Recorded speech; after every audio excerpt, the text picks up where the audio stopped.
Hi guys, my name is the real Randy Chavez. This video goes out to my good friend Zachary Sword, who I had the pleasure of serving with the United States Air Force, who happened to pass away yesterday. I love you. And now it's time for a Patreon member shout out. It's you and me, and if I only could, I'd make a deal with God, get him to swap our places, be running up that road, be running up that hill, be running up that building, say.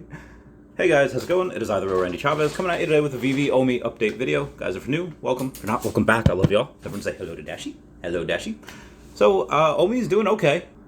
Okay enough for me to buy another 12.1 million OMI. It is up about 3.5% since yesterday. That is outperforming Bitcoin about 2.7% and outperforming the Dow, the Nasdaq, and the S&P 500, which is up about 1% on the day on average. So yeah, OMI's doing pretty well.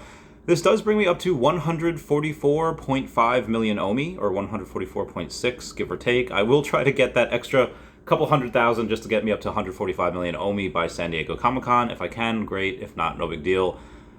Why I did this, I'm just keeping everything open and honest. I think this is the most undervalued crypto out there right now. It might, be scraping that top 100, and some people will be like, oh, this is a top 100 crypto. It's not undervalued. Yes, it is. Most other cryptos are not good. And the ones that are better, this to me just seems to have like the pairing with Disney and Marvel and all those amazing things. Again, not financial advice, but I put the last of my money into it. So moving on. Probably not going to see too much OMI burn or to gem purchases pretty much for the next week, because we're not going to have any drops over the holiday. I was expecting something for 4th of July, maybe some type of stamp or some type of American thing. But again, it is the end of Q2 that we just passed, so the team deserves a well-deserved break. They deserve to go and have a daddy soda for America on the 4th, if that's what they want to do. If not, no big deal.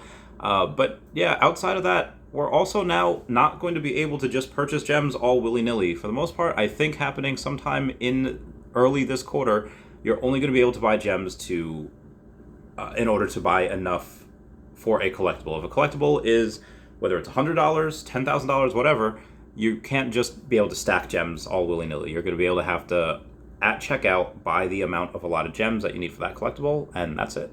And speaking of collectibles, we do have Veve giving out a explanation for Pride, saying sincerest apologies for the confusion around the rewind price drop.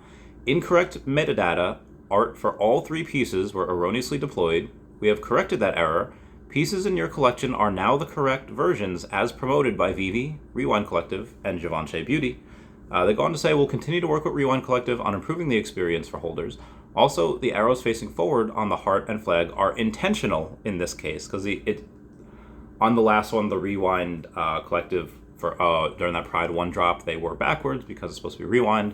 This one, the little arrows are facing forward as if to say play. That is not a mistake. That was intentional. So moving on. So we do have an explanation on the license from Noah, saying, so Pride 2 is a work Givenchy commissioned someone to create on behalf of their brand. Who do they commission? Well, they commissioned Rewind Collective. Pride 2021 is also a Rewind Collective license commissioned by Givenchy Beauty, just like Pride 2. If you look at the pieces, Pride 2, as well as any other of the pieces, all include the Givenchy logo and Givenchy backgrounds on the NFTs, making them affiliated with the Givenchy brand. The flag and heart are Rewind Collective creations, so they were not directed by Givenchy as the Pride pieces were. Therefore, they are also Rewind licenses. However, they are also Givenchy branded, as you can see with the logos and background included. Noah also goes on to say that some of last year's drops, tags on licensor, etc. within the app are incorrect and may possibly change in the future. Need to have a final call with Dan and David on things like that, though, before the changes are made. So a lot of the mistakes that we know are not going to go anywhere are Stephen Pugh's Harley Quinn as a first edition. Same thing with the Eddie Riso as being a first edition as well. That is the first error that we have on Veve, so I'm really glad that that's staying. But this type of thing, there is a potential that Pride, even though it is Givenchy, it will say the license BR Rewind, that might actually change for the licensor, at least on the NFT. On the metadata, again, it's still by Givenchy. It would just happen to be commissioned by Rewind, again, under the tutelage of Givenchy. So, moving on. Rockman Blockchain goes and tweets, many of the Fish fam found out how to display their Veve official collectibles inside their tanks today. Seems like new levels of creativity are inbound. I don't think I have any pictures of this. If you do, be able to go and link it to my Twitter, link it to wherever, so you can so I can view them, because I really would like to feature that in a video. I think that'd be pretty sweet. I'm not sure if Rocket Blockchain is just teasing with this, saying, I think if I blocked the topic of NFTs, my feed would just be empty, right? Like, no one uses Twitter for anything else, right? Right? And the why I am reporting this is because he has the different uppercase and lowercase letters where they shouldn't be, such as the letters H as in hotel, C as in Charlie, C as in Charlie, O as in Oscar, M as in Mike, E as in Echo, A as in Alpha, N as in November, and T as in Tango. And again, I'm trying to think of what those things can spell. I haven't been able to figure it out. Maybe it's just a troll. Maybe I'm not smart enough. Again, comment down below if you think you have cracked that particular code. So we do have Josh H coming out with a theory about pride, saying, just a theory, so take this with a grain of salt. When we talk about NFT accessories, we often think of clothing on statues or being able to change colors on collectibles. But what about when it comes to art? What Veve accidentally dropped might have been accessories for pride pieces. At first, I thought they accidentally leaked a future pride piece until I realized the images were the exact same. So what if we can change the effects, i.e. add lighting, and transitions of our pride pieces down the line? Thoughts? Could this effectively create one-of-ones? I think they could definitely create one-of-ones that way. Again, I think Noah's answer was just a little bit better. I don't think these were future pride pieces, but I think that could happen down the line. Moving on.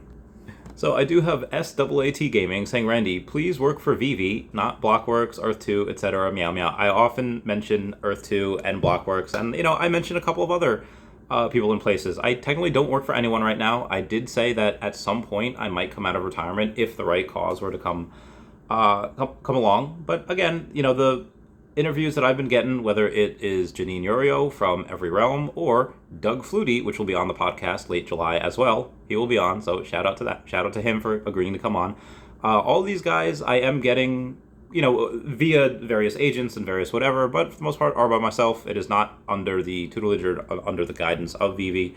I do just work for myself right now, not through anyone else. So I'm not working for anyone right now. I will let you all know when that does change. So yesterday, El Salvador bought 80 Bitcoin at 19,000 each. That was a little bit of a spike that you saw in Bitcoin that did go up.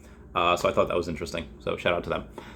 Brock McLaughlin says, things are as real as you want to make them or unmake them. I've spent much of my life creating things that are only real to me, then making them real for others. Toying with the idea of making something undoubtedly real, suddenly and completely unreal for them. I just thought that was really deep, and I thought that was really cool to promote. So we do have Tasha from Tasha Labs says, next wave of crypto adoption will come from utility tokens of real-world companies. And then Puddin' Cheek says, I know how. it says, yeah, I know how, with that O, with that red O. So again, comment down below what the best utility token catalyst that you think OMI will have. Yesterday on a Twitter space, we have the Veve Breakfast Show, LFG with live marketplace updates. And who do we see down there but Dylan Danis? Dylan Danis is a friend of Logan Paul's, I believe, and has 269,000 Twitter followers. The dude has 1.2 million followers on Instagram and takes photos with guys like Conor McGregor, Floyd Mayweather, and Jake Paul, and all big celebrities. So it would be pretty interesting to see if he were able to get into Veve and then spread the good word of Veve to his friends. Brock McBlockchain tweets again, says, metadata is half the game, authority is the other. Veve has the authority to issue NFTs for brands. All of those NFTs are under the brands section. If that wasn't true, brands would sue the crap out of them if not fixed. It's okay, everybody, just breathe. Also, adding words to the metadata isn't going to magically pump your bags. Everyone knows it's from that brand. It's priced in, talking about Pride and Givenchy. Says it'll be like fixed and adjusted just like everything else. And that always has been. They're still NFTs. Metadata isn't inside of your NFT. And then one last thing we do have Ruby RWBY, which is one of the best shows, I think, right now, animated shows from Rooster Teeth. They are doing a collab movie with Justice League, and it is under Warner Bros. And Warner Bros. Animation, so I am curious to see if we can get some Ruby NFTs out of that. I would thoroughly enjoy that, and maybe some other Batman characters outside of Batman, maybe some of the rest of the Justice League. I would very much like Green Lantern or John. Anyway, guys, please comment, like, and subscribe. Comments are good for the YouTube algorithm. Everyone check out at Hey David Don and at King Mavs Forever over on Twitter. Standoff Chart and King Mavs over on the Veve app. Kobe Collects and OMI Player 1 over on the YouTube. Raythax.eth domain name.